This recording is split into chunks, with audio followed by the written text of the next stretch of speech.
আজকে তোমাদের সাথে শেয়ার করতে চলেছি আমার চরম থেকে চরমতম ফেভারিট একটা ডিশ, নারকেল দই ইলিশ, যেটা মারাত্মক ভালো লাগে আমার। মায়ের হাতে এই ইলিশ আমি অনেকবার খেয়েছি বা স্টিল আমার ফেভারিট। চলো তোমাদের দেখাই কিভাবে তৈরি করতে হয়। এখানে আছে 100 গ্রাম টক দই, সর্ষে বাটা, নারকেল কুড়োনো, 4 পিস ইলিশ মাছ, যেটা ছাড়া তো রান্নাটাই হবে না, আর আছে 4টে কাঁচা লঙ্কা। এখানে 3টে আছে, পরে কিন্তু আরও 1টা বা 2টো অ্যাড করা হয়েছে।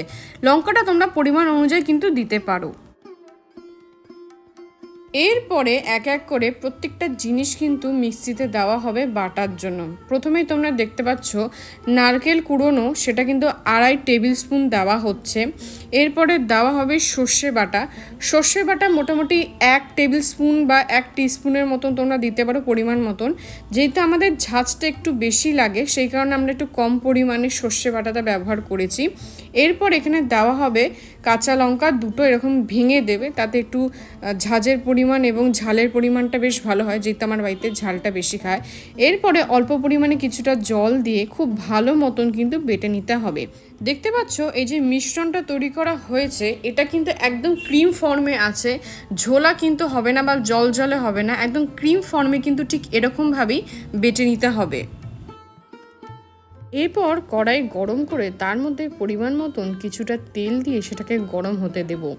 গরম হতে দেওয়ার পর ওই যে মিশ্রণটা করা হয়েছিল মিক্সিতে, সেটা পুরোটাই কিন্তু এখানে তেলের মধ্যে ঢেলে দেওয়া হয়েছে, এবং অবশ্যই খুব সাবধানতা অবলম্বন করতে হবে ঢালার সময়, কারণ তেল কিন্তু প্রচণ্ড পরিমাণে ছিটতে পারে।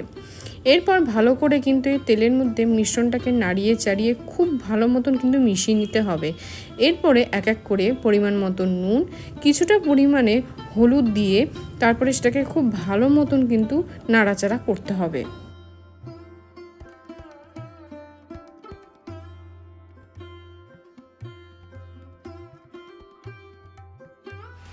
এরপরে তোমরা দেখতে পাবে মিশ্রণটা থেকে কিন্তু তেল ছাড়তে শুরু করেছে, মানে মশলাটা ভালো মতন কিন্তু রান্না হয়ে গেছে। এরপর আগে যে দেখিয়েছিলাম দই, সেই দইটার মধ্যে কিছুটা পরিমাণে জল দিয়ে মিশিয়ে একটু পাতলা করে তবে কিন্তু দইটা দিতে হবে, এবং যেই বাটিতে দইটা আছে সেই একই পরিমাণে কিন্তু বাটিতে জল নিয়ে এখানে কিন্তু ঢেলে দেওয়া হয়েছে। আমাদের রান্নার কিন্তু গ্রেভি অলমোস্ট রেডি। খুব ভালো মতন কিন্তু এই ঝোলটাকে ফুটিয়ে নিতে হবে। এখানে মা 2টো কাঁচা লঙ্কা অ্যাড করেছে, যেহেতু আমার বাড়িতে ঝাল বেশি খায় তার জন্য। তোমরা চাইলে কিন্তু এই অংশে ঝাল নাও দিতে পারো, আবার চাইলে কিন্তু বেশি করে লঙ্কাও দিতে পারো, সেটা অবশ্যই তোমাদের নিজেদের পছন্দ অনুযায়ী। এরপর অন্য একটা পাত্রে কিছুটা পরিমাণে তেল নিয়ে সেটাকে গরম করতে বসাতে হবে। এরপরে ইলিশ মাছগুলোতে পরিমাণ মতো নুন দিয়ে তারপরে বেশি পরিমাণে হলুদ দিয়ে বেশ ভালো মতন কিন্তু একটু মেখে নিতে হবে।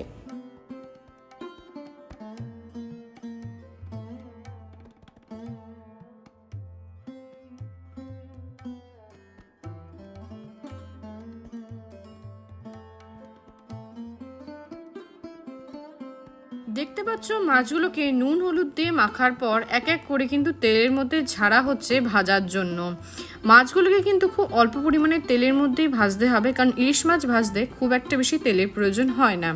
মাছগুলোকে কিন্তু খুব কড়া ভাজা যাবে না, হালকা ভেজে জাস্ট এপিট ওপিট করে নিতে হবে। তোমরা স্ক্রিনে দেখেই বুঝতে পারছো মাছগুলো কিন্তু একদম কড়া ভাজা হবে না, তাহলে কিন্তু খেতে অনেকটা রুক্ষ হয়ে যাবে।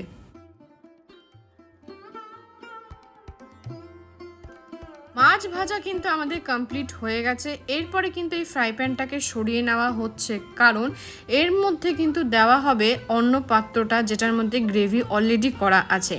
এই গ্রেভির পাত্রটা কিন্তু হালকা একটু যখনই ফুটবে তখনই কিন্তু এর মধ্যে ওই এক এক করে ভেজে রাখা মাছগুলোকে পরপর ছেড়ে দেওয়া হচ্ছে। যখন এই মাছটাকে এর মধ্যে ছেড়ে দেওয়া হচ্ছে অবশ্যই খেয়াল রাখতে হবে ইলিশ মাছটা যেই তেলে ভাজা হয়েছে সেই তেলটাও কিন্তু এই ঝোলের মধ্যে মিশিয়ে দিতে হবে, তাহলে কিন্তু আসবে আসল ফ্লেভার, মানে ইলিশ মাছে কিন্তু প্রপার ফ্লেভারটা তাহলে তোমরা পাবে।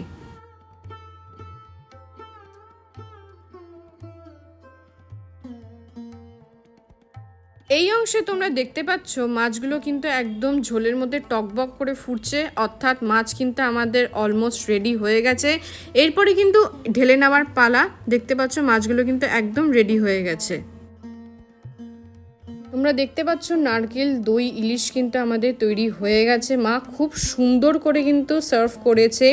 আমি তোমাদের বলবো তোমরা বাসমতি চালের সাথে বা এমনি যে কোনো ভাতের সাথে তোমরা খেয়ে দেখো, যথেষ্ট ভালো লাগবে খেতে। আমার কিন্তু খুব ফেভারিট। তোমরা রান্না করে কিন্তু অবশ্যই আমাকে একটা ফিডব্যাক দিও। ভালো লাগলে অবশ্যই লাইক শেয়ার সাবস্ক্রাইব করতে কিন্তু একদম ভুলো না।